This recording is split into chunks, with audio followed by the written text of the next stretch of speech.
turn this very interesting discussion in small groups into a collective discussion. So I welcome questions. Danny Battle is going to give you a microphone if you want to ask a question so everybody can hear.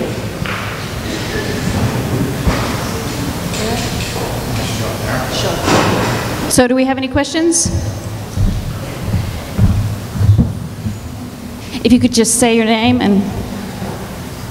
Hello, Nancy Bokke, University of Cambridge. I have a question about the economics of all of this. Just wondering what the different behaviors, according to you, are of money that is consumed versus money that is saved. Because when you look at, for instance, into how GDP is being calculated, I think they add up on the same pile, and both of the money might end up with companies anyway, so it might not be a strategy to reduce consumption in the end, to increase savings, because savings go to a bank, banks give out loans, and loans go to companies who invest in more production systems. Right. Okay, I see what you're asking. Yeah, I mean, you're right. They are not polar opposites. They're intimately related. I mean, it's one of the reasons why I wanted to show you the Japanese posters that talked about the balance, because they love to talk about the balance between saving and consumption. Because, you know, obviously, if you just saved, you know, you'd starve to death, right? And if you just consumed, you'd be an American. So people are going to fall somewhere in the middle, and there, you know, and there are these various sweet spots, you know, which I couldn't quantitatively define for you. But the way I've approached this, you know, I obviously am aggressively not an economist. So I mean, I'm thinking about the social situation. So I'm thinking about it in terms of the stability of household finances. So I would never counsel people to stop consumer spending, because it's obviously very important for the economy. But it's very important that people not be over-indebted, that they have the sort of saving that will give them some freedom and independence to invest in their futures, invest in their children, you know, cope with health problems, things like that. So I'm seeing it from the level of the household, not as much from the macroeconomy. I don't think they're totally in conflict. I think the problem we have in the United States today is our economists have so focused on consumption at any price that we've now managed to over-indebt so many millions, such a huge proportion of our household economy that it's actually very hard to jumpstart economic growth today in America, which is kind of why we sputter. You know, we go up a little bit, then we come back. I mean, the households are really in trouble. People have housing problems, and they don't have the savings that, in a sense, allows them the cushion to consume more, because they can't really consume more. So I think the household stability is actually very linked to the health of the macroeconomy. Mike, yeah.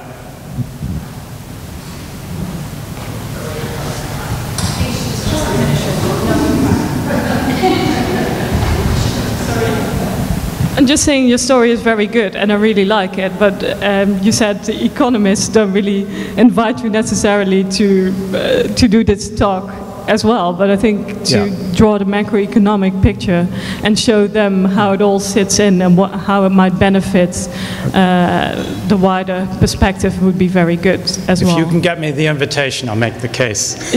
I will. I'm not an economist myself, by the way.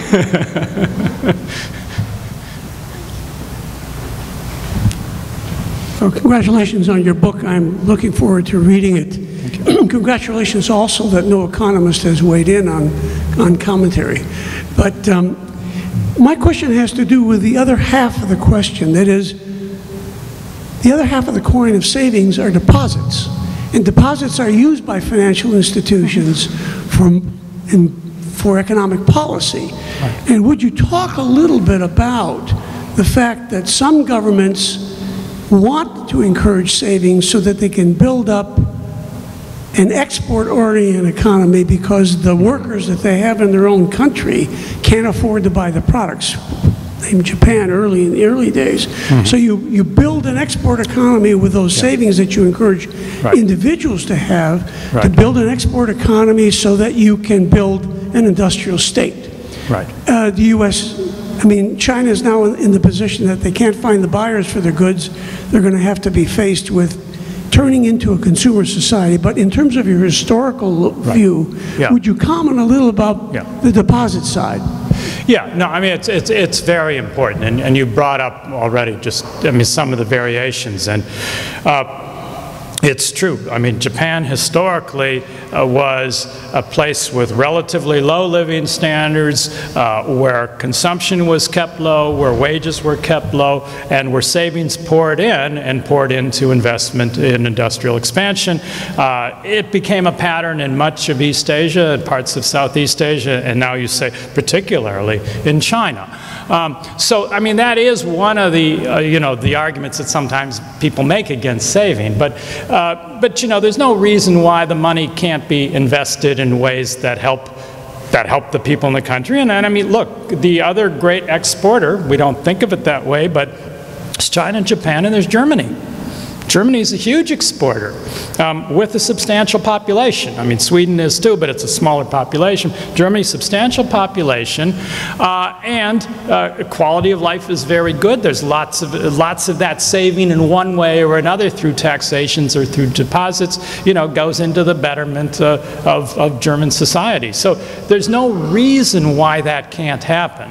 And I think increasingly is done in some of the advanced economies in Europe, which continue to save. I don't know if that takes care of it, but yeah. Thank you.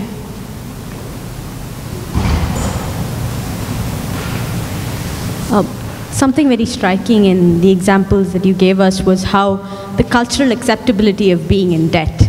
Growing up in India, there is a pejorative term for a person who's in debt that is, you know, used as a way to tell them off very commonly, as opposed to in the US where almost everybody appears to be in debt and quite all right with it.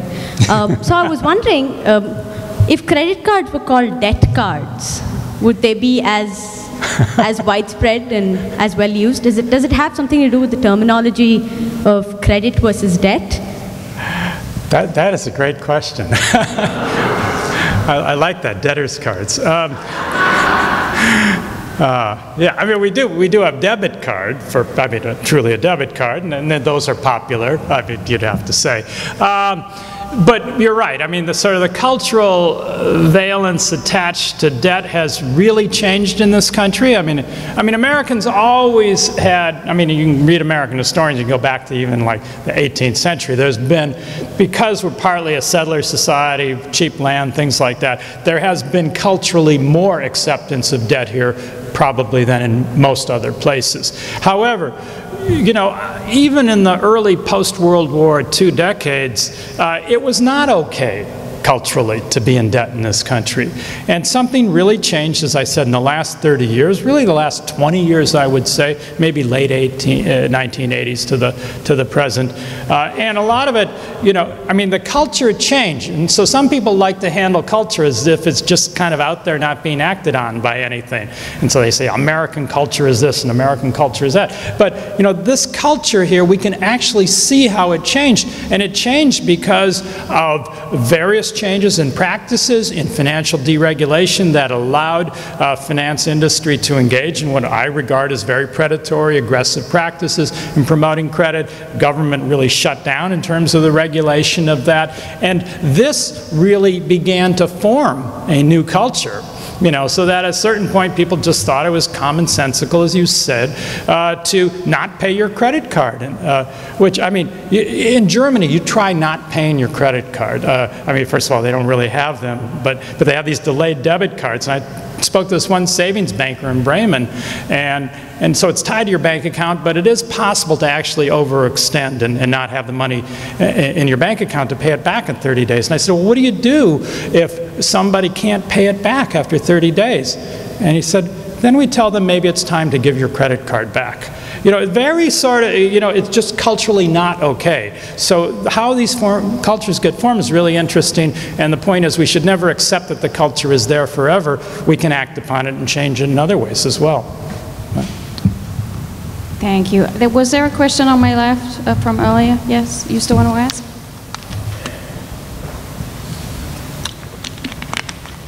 Hi, I'm Ethan Goffman from the SSPP blog. I'm just wondering, this is a big macro question that maybe is outside the bounds, but I'm thinking about Paul Krugman and neo-Keynesianism and the idea that austerity is failing in Europe and we need more aggressive spending policies, which maybe government spending is different from consumer spending, but like if austerity fails in Greece and Italy, where does that leave the idea of credit and spending to get us out of economic recessions? Yeah, it's a good question, and you know, it is interesting. I mean, you know, Krugman is a sort of a one note on this. I mean, I generally agree with him. And I would have to say, in my heart of hearts, I'm a Keynesian too. I mean, in the sense, but Keynesianism, I mean, if you go back to the original Keynes, economies were not set up in the 1930s at the time he wrote for consumers in and of themselves to revive an economy. I mean, and that's why Keynes thought it was so important that government spent as a way of, you know, getting people back to work, so that then indirectly their purchasing power increased. So, I mean, I'm a big fan of that. I don't have any problem with that. What I think is a problem was when you don't take a Keynesian approach and you think that government should be limited, which is what's happening here, even if we don't use the word austerity, and then you expect people, households in and of themselves, to revive an economy when you're cutting out government workers and when you're, you know, when you're cutting government budgets. It really doesn't make sense. So you know, Krugman hasn't knocked on my door to talk to me about this, so I can't tell you exactly what he'd say. I think he'd be uninterested, but I do agree with him that it's, I mean, government spending is different than household spending. If you could stand, that would be great. Chantaline Carpentier from UNDESA. Just curious if you have looked at the nudging part of this, Yeah. i.e. a lot of countries have institutionalized saving through your employers. And how does the US compare to other countries in that? In terms of what, like, I mean, nudge is a little, you mean moral suasion or? No, for instance, the behavioral approach. I come from Quebec, and typically you would, if you work, your employer will withdraw money every month from your paycheck unless you tell them not to. That's, okay. And you nudge them, that's nudging, right? Otherwise, you have to sign in to be saving, and it's not even institutionalized where every employer would do it. Yeah. And if you look at it across countries. Yeah, I mean, it is interesting. I mean, the reason why we have to do this nudge stuff here is because the behavioral economists don't actually believe that government has a role in moral suasion. So then they say you've got to design the system perfectly to create the incentives. And I mean, I'm all for a lot of what they recommend. I mean, and of course the one thing they recommend that I think everyone agrees with is what you just talked about, automatic enrollment. You know, you've got to opt out. Okay, that's great. It's not going to solve our problems, it's a step. It's a necessary, but it's not a sufficient condition. The problem I have with you know, Thaler and Sunstein and the Nudge book and that is they're very happy to define what's good for society, but then they back off and they say, but gee, God help us if we actually told people that it might be healthy to do these things. So we should just do it in a behavioral way with incentives. And if you think about what's worked in this country, why do people wear seatbelts? Well, not because they structured it perfectly in terms of incentives and disincentives, because there was a huge campaign. Why do people not smoke? Well, maybe it's because of higher taxes on cigarettes, but it's because of a huge campaign. Why did people buy war bonds in World War II? Because it's a huge campaign. So we have done them here. Other countries are much more comfortable with campaigns. You know, as liberals, maybe you don't like that. Maybe you don't like government telling you what to do, but that has been a historical and cultural difference. And I mean, I'm of the opinion that, I mean, the reason I could probably never do economics is I don't believe single variables will ever do anything. I believe in a sort of total war approach that you select all of the above. You got to, if you want to get people to save, you got to come up with the savings institutions that do it. You got to come up with the financial education. You got to have the President of the United States from time to time saying, hey kids, it's actually nice if you save. You got to do all these things in tandem. And so I'm not impressed with the nudge thing. I mean, I'm glad they're on the right side, and I'm glad, but you know, so they put their auto-enrollment thing is, does that mean every American is now in a retirement saving? No, less than 50%. So we got to do a lot more than that. It's not, it's a Band-Aid, it's nice, but it's not enough. Hi, Danica Belisle from Athabasca University in Canada. And I wanted to say thank you so much for your talk. I'm a historian as well, and I like thinking about these things historically. And funny enough, we were talking about technology and the complexity of technology, the rapid increases. As you were talking, I was able to go to Amazon.ca and download your Kindle book. So, thank you. So I look forward to reading it. But I wanted to talk about probably two issues, and the first one is very quick, and that relates to your methodology and choosing your images and your examples from different parts of the world. And as a historian, I too often get called on the carpet for, well, why did you choose this example, not that example? And don't your examples just, in the end, justify your narrative and you could pick and choose at random using whatever ones you want?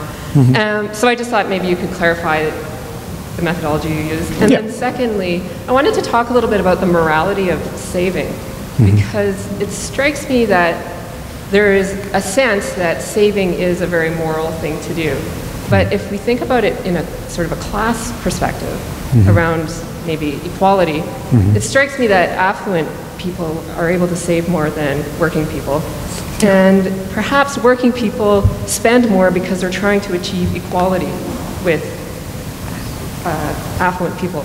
And so in the American context, I'm just wondering, there is a very strong emphasis on achieving equality through capitalist means. Is it possible to have a capitalist economy that is both equal and saving? If that makes sense. Okay, Sweden. No, but I mean, let's go. I mean, it's your second question is really complex, and it's about morality. It's about politics. You know, when I started this project in the United States, it was very simple. You know, in those days, if you were a conservative, this has changed. But if you were a conservative, you actually believed that people should engage in self-help and plan their lives. And you know, if you were a liberal or progressive, you believed that that government had to either do benefits, make a fairer economy, things like that. It's interesting that, so the conservatives have totally abandoned saving in this country, which is interesting. They don't come to my talks either. So mainly progressive come, but a certain type of progressive. And it's interesting that in Europe and Japan, that the left wing, at least the, I mean, not communist, but like the social democratic left wing, they have been very pro-savings in continental Europe and in Japan. You know, so they don't see it the way that you presented it. I mean, they don't see self-help as the only thing you do. They see some degree of household savings as part of overall social policy, and benefits and that will come as well.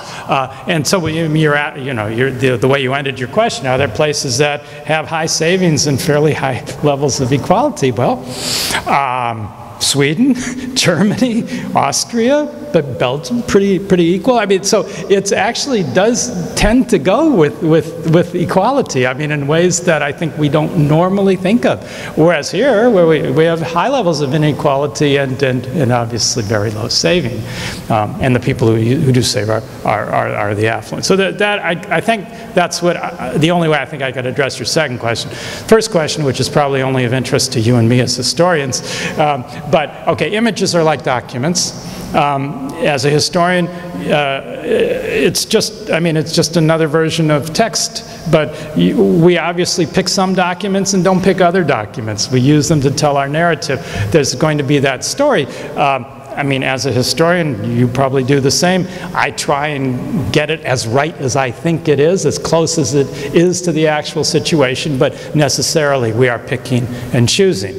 The reason I started using images, I was at an early point in my research, and I would lecture to Americans about savings in Japan and about how much the Japanese had promoted saving, and all the Americans said, I don't believe you. I don't believe that countries go out and have these aggressive campaigns for saving. So I started bringing images in to say, see, okay, look, you know, I can get 1,000 posters like that. These were on every post office, every school. People were inundated with these messages. As you know, as a historian, there's still a problem in how you receive it, but images turned out to be very important as a form of evidence in my story.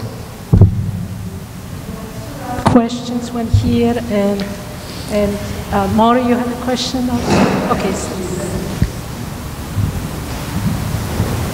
Thank you. I enjoyed your talk very much, Professor Garon. My name is Graham Bullock. I'm a professor at Davidson College in North Carolina.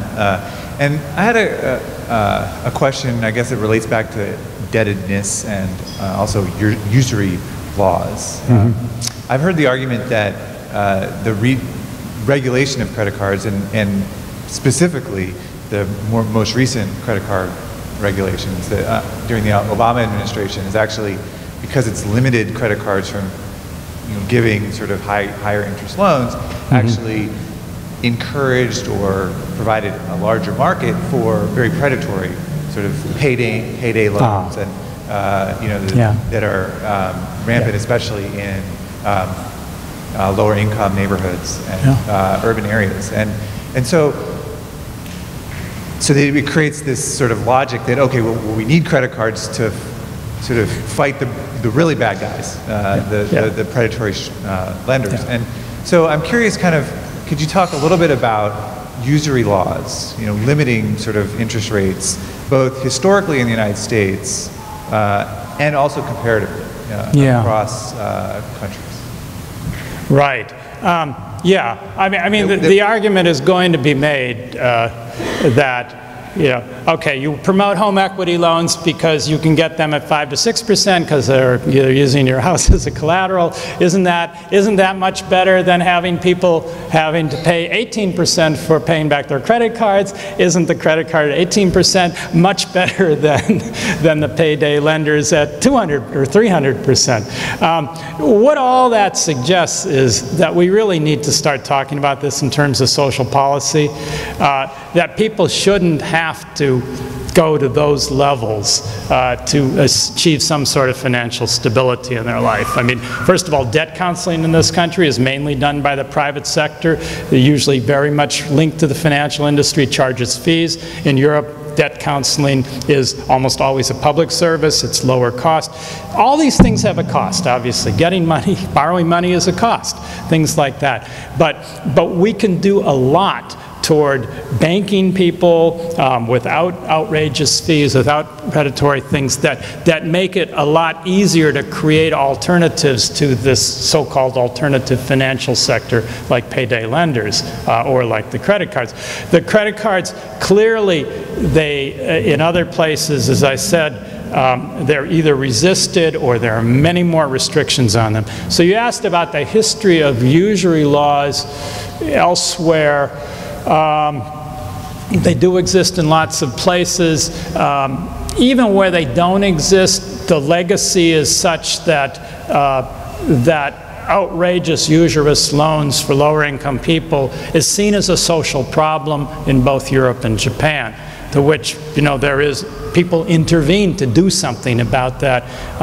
We are much more laissez-faire about that in this country, which is why in the late 70s there's this big move to get rid of usury laws. Usury laws can be a problem. I mean, they have been in American history. If you set them too low, then it really does become difficult to get loans to people who actually need them at rates that are sustainable for the financial institution. So I mean, I'm not calling for return to usury laws, but there are these sweet spots. There are these places that societies and polities have to set. I'm not sure if that's a satisfying answer, but clearly there's much more resistance, political and cultural resistance elsewhere to that.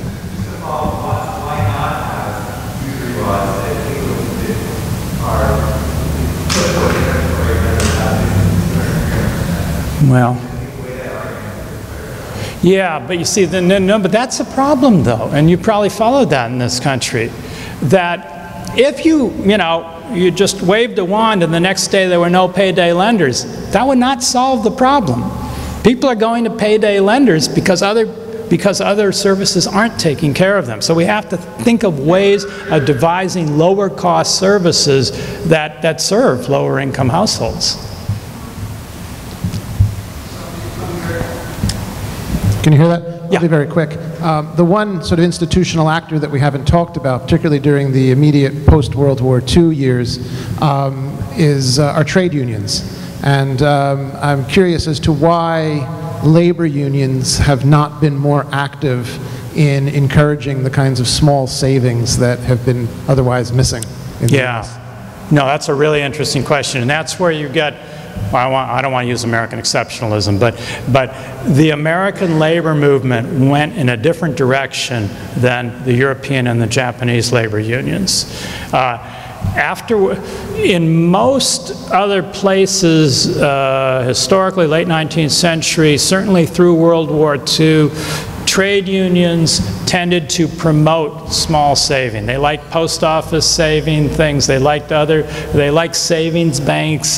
They had their own systems often of sort of mutual savings cooperatives that were, if you think of in Central Europe, like Raiffeisen, things like that. A lot of things tied to labor unions, trade union banks, things like that. So they liked that. The United States, I suppose the big point is right around World War II and right after World War II, but some American historians will trace it even back to the late 19th century, that the mainstream American trade union movement moved in the direction of expanding purchasing power. So, I mean, they went very aggressively for higher wages, but and they used the word, by 1945, they were just talking totally about expanding purchasing power rather than about equalization, rather than about government intervention, in this case, to promote saving, things like that. They were really promoting mass consumption, which, is kind of this Fordist view. People consume mass basis, employs more workers, those workers increase their purchasing power. So that's the paradigm they bought into, I think, until it was too late, until they became vastly weakened, and they found that they hadn't done enough to campaign for equality and for these things like promotion of assets. Well, thank you very much. Shell will be here the rest of the day today, yes, so there is opportunity to continue the conversation. I want to thank you for excellent speech and fantastic discussion.